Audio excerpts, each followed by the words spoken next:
section 5.1, we are going to talk about polynomial functions and models. I'm using a different type of screen recorder, so I can't exactly see what's in frame and what's not in frame. So if things go weird, I apologize in advance. So let's talk about first what polynomial functions are and what they are not. So a polynomial function is a function that has whole number exponents on the variables. So what can it not be? Well, what can it be? Yeah. So like x squared or x to the first or even x to the 0, which would be 1. So all of those things are polynomial functions. What it cannot be is things like x to the 1/2, which is square root of x. It cannot have negative exponents, which would be like 1 over x squared. So since it can't have negative exponents, you can't have variables in the denominator. And since it can't have fractional exponents, you can't have variables in the radicals. So right there, these are our two big domain restrictions. So since we can't have either of those things, polynomial functions are really nice because they don't have domain restrictions. We also can't have exponents that are like radicals. So they have to be whole numbers. They can't be integers. They can't be rational numbers. They can't be irrational numbers. So here's an example of a polynomial function. And we want to talk about the leading term, the leading coefficient, the degree, and the constant term. The leading term is the term with the highest degree.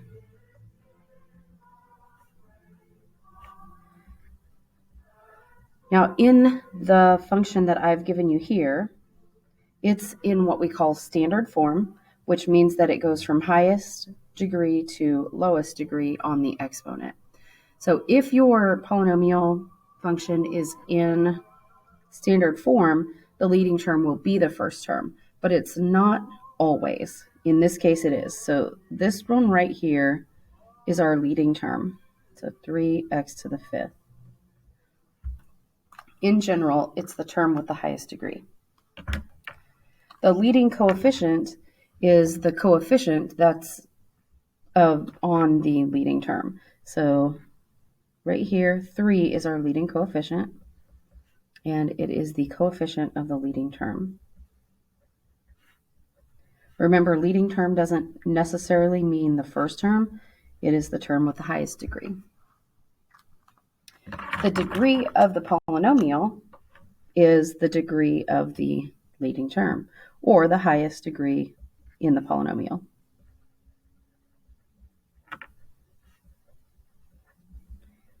And the constant term is the term that does not have a variable on it, where actually the degree is 0, since we had seen here that x to the 0 is 1. So technically, is there an x here? Sure, and it's to the 0 power. So this guy right here is our constant term. It's 83 in this problem, and it is the term without a variable, or with a variable to the 0 power.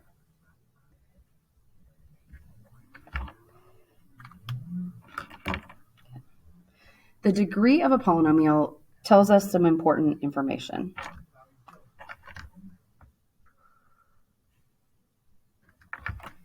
So in this example, our degree was 5. The degree of that polynomial, they usually call that the letter n, lowercase n.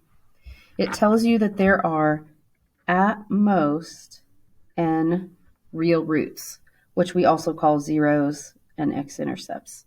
All of those things will be interchangeable. So when you're asked to find roots or x-intercepts or zeros, those are all the same thing. Then there would be exactly n complex roots. So complex roots include imaginary numbers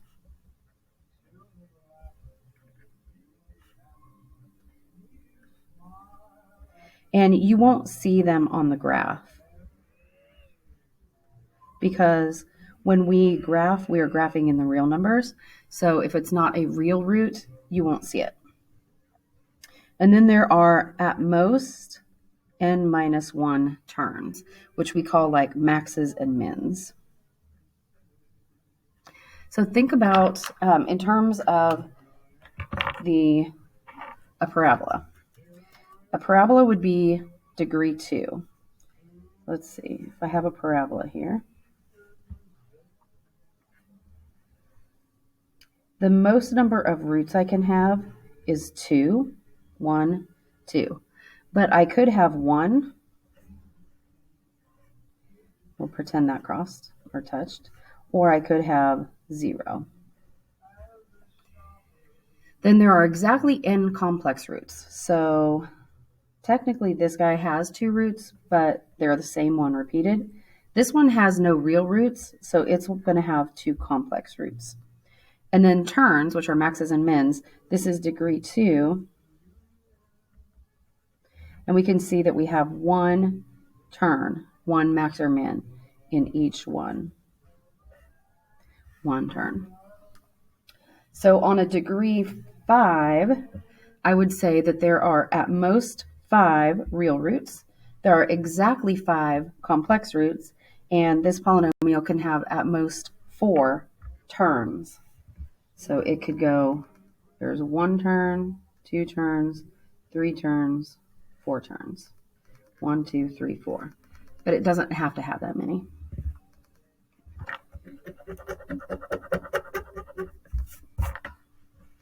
Graphs of polynomial functions.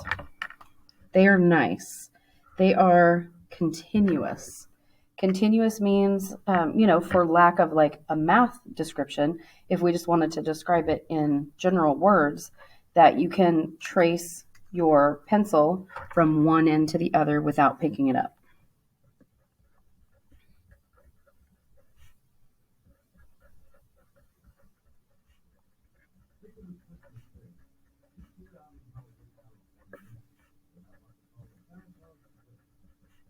So think of a parabola. We can go from the left tail to the right tail without picking up our pencil. Think of y equals x cubed. Same thing. That's that squiggle graph. Think of y equals 1 over x. That's the rational function. It's not a polynomial, and we have to pick up our pencil to go, it's the one that goes swoop, swoop. You have to pick up your pencil and start again. So what does that technically mean? It means there are no jumps, no holes, no vertical asymptotes.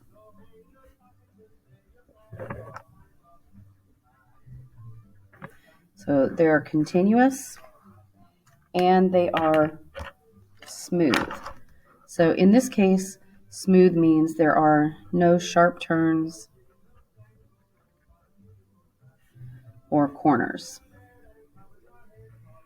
Sharp turns are sometimes called cusps, and they kind of look like a bird, like a seagull. They can look like that, where they're like concave down and then another concave down, or they could look like concave up and then another concave up. And then corners would be like absolute value functions. The domain of polynomial numbers, we talked about that earlier. Since there are no restrictions, the domain of polynomial functions is always going to be negative infinity to infinity.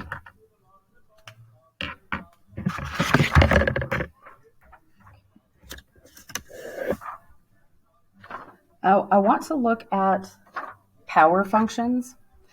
Power functions are going to be f of x equals x to the n. So like y equals x squared, y equals x cubed, that kind of function. And I want to look at some patterns. If we have an even value of n, like y equals x squared, then that power, we can let that power increase hang on, I want to draw pretty far over here.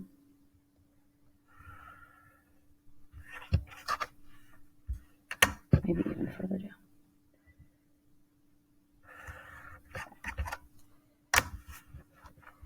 We're going to do some sketching here. So, even value of n.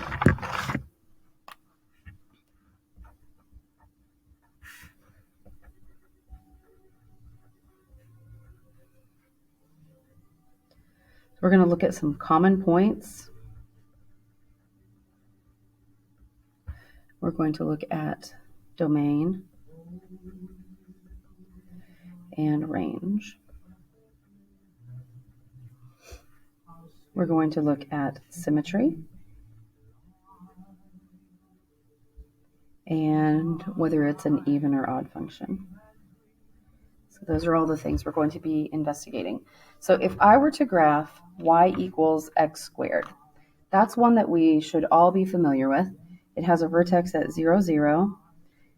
And then I go over 1, up 1, over 2, up 4, over 3, up 9.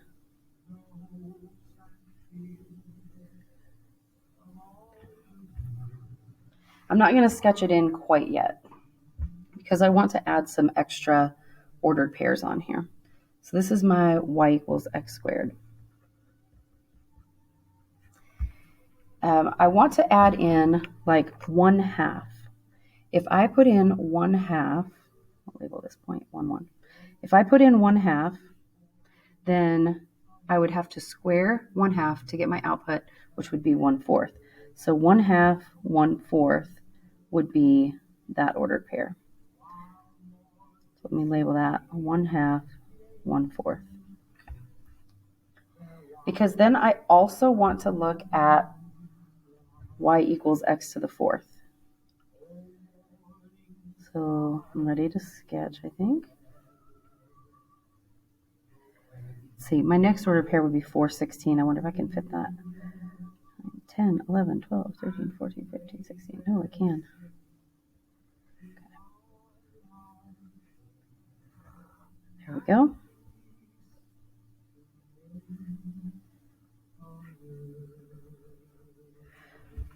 So there's my parabola, y equals x squared.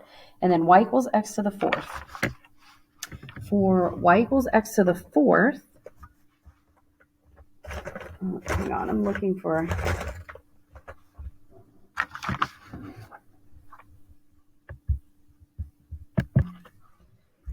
y equals x to the 4th, we are going to put 0, 0, because 0 input gives me 0 output on y to the 4th. If I put 1 in for x, and I do 1 to the 4th, I get 1 out. If I put 2 in, 2 to the 4th would be 2 times 2 is 4, times 2 is 8, times 2 is 16. So 2, 16. That's going to be way up here. If I put 3 in, I would get 2, 16, something big, 81. So that's not going to fit on here. On y equals x squared, we had 4, 16 was that order pair. What happens if I put in 1/2? So this guy's going to be y equals x to the 4th. If I put in 1/2, 1/2 times 1/2 is 1/4, times 1/2 is 1/8, times 1/2 is 1/16. So that's way down here. So 1/2, 1/16. So when I connect these dots, in here between -1 and 1, y equals x to the 4th is down lower than y equals x squared. Now that's a little hard to see, but it's down lower. It scoops down closer to the y-axis. And then after I go through the ordered pair 1, 1, I have to go all the way up to 2, 16. So that's going to be quite tall. Oops, kind of missed my point a little bit. That's okay. So here's a comparison of y equals x squared and y equals x to the 4th.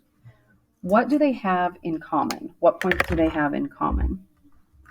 they both had that vertex at 0, 0, and they both went through 1, 1. So common points, 0, 0, and 1, 1. The domain for both is going to be negative infinity to infinity. The range goes from 0 to infinity. They both are reflections across the y-axis. So they have y-axis symmetry, which means they are even functions. What's happening between -1 and 1 is as the degree gets higher,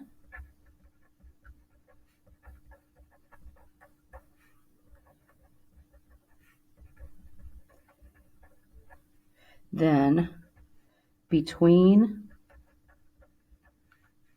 x equals -1 and x equals 1,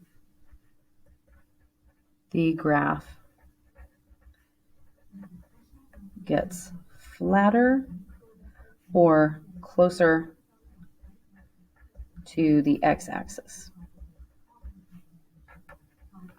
When x is smaller than -1 or bigger than 1, the graph gets steeper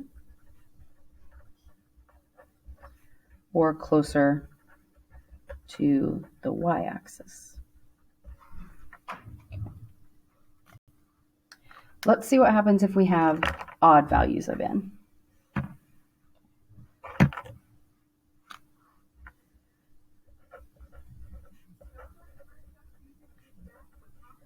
So that's going to be like y equals x cubed.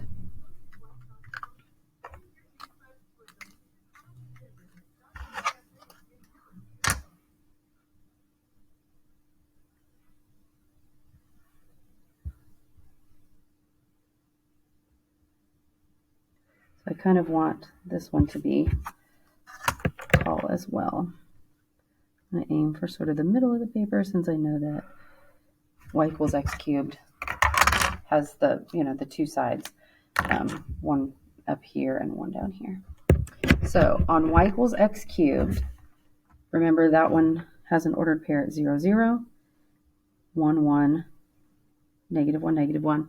Then if I go over 2, I go up 2, 3, 4, 5, 6, 7, 8. So 2, 8, 1, 1, 0, 0, and then -2, -8. Now let's do that same thing again with 1/2.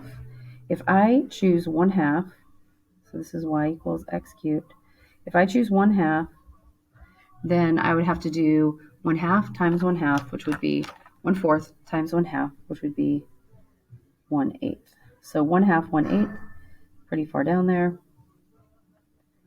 And then I'd have another one here.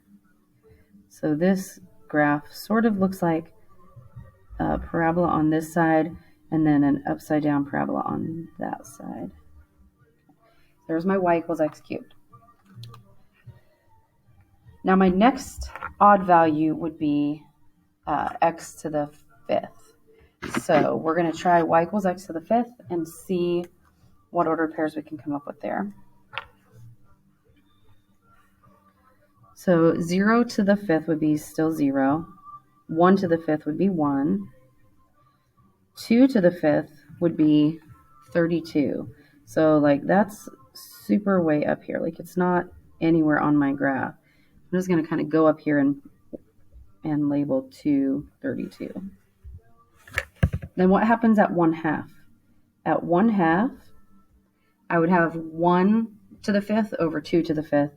So 1 over 32. That is a super, super tiny number. So really, really close to the axis. So this one is going to be even harder to see than the even one. What's happening is the graph is going to be below or closer to the x-axis in between -1 and 1.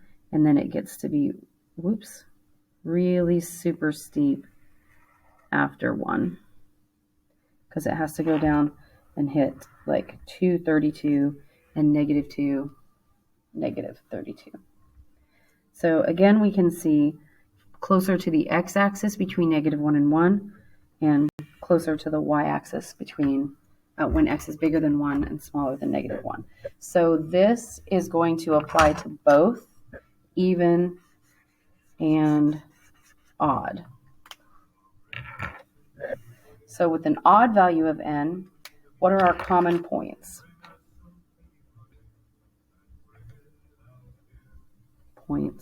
Okay. Common points.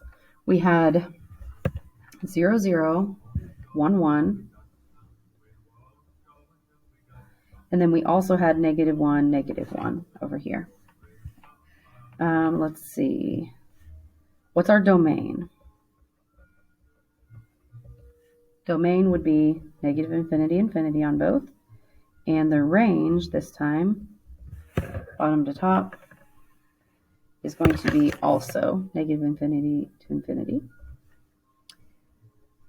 Symmetry.